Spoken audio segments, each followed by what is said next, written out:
Okay, let's talk about Josh Norman. I've been really dogging him all year. Because he's not that good, but it's relative. It's really hard to play cornerback in the NFL. There's a ton of bad corners, and he may not technically be one of the bad ones right now. What say you on this subject?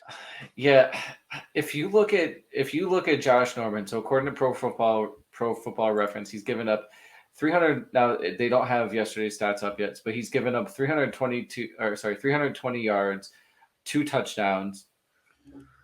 Okay, and a completion rate of 63%.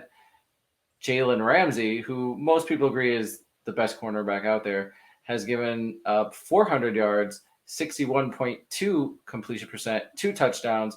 Now, the quarterback rating as thrown when he's thrown at is 69.2 because he has 3 picks on the year, as opposed to when you throw at Josh Norman, it's 96.4 because he has 1 pick on the year. Wow. But I So mean, he's the average corner who actually forces fumbles. yeah, and then I believe I have to look at it, but I think Josh Norman has 10 penalties. Ramsey has 7. So like, there are corners out there that don't get penalized as much as Norman, but there are corners that give up a lot of big plays, more so than Norman does. And I'm not saying Norman is great, okay, and I'm not saying he's anything close to Ramsey.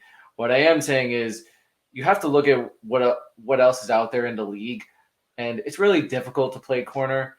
Yeah. And if you look at Arguably other harder to play teams, corner than any other position. if you look at other teams, they have options that are worse than Josh Norman. Believe it or not. Yeah. So here's the only thing I heard you say right now. The Niners are going to re-sign Josh Norman this offseason. That's what I heard you just say. And that their starting corners next year are going to be Jason Verrett and Josh Norman. That's what I heard. So that's exciting.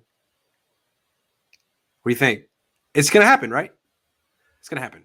I hope not. I mean, you just laid it out. He's not that bad. It's hard to get good corners. He's kind of cheap. They don't have a first-round pick next year. Well, it's not going to be easy to get a good one. They got him. Well, and they like this bargain bin shopping at cornerback. So it looks like, honestly, they might give him a 4-year extension. Maybe not. He doesn't get injured enough. Touche. Joshua says, can we get an accurate breakdown of what the cap availability would be if they cut Jimmy next year? The Niners have a lot of holes to fill the number 1 pick. Yeah, they over the cap. They're going into the offseason with about a little less than 13 million in cap space.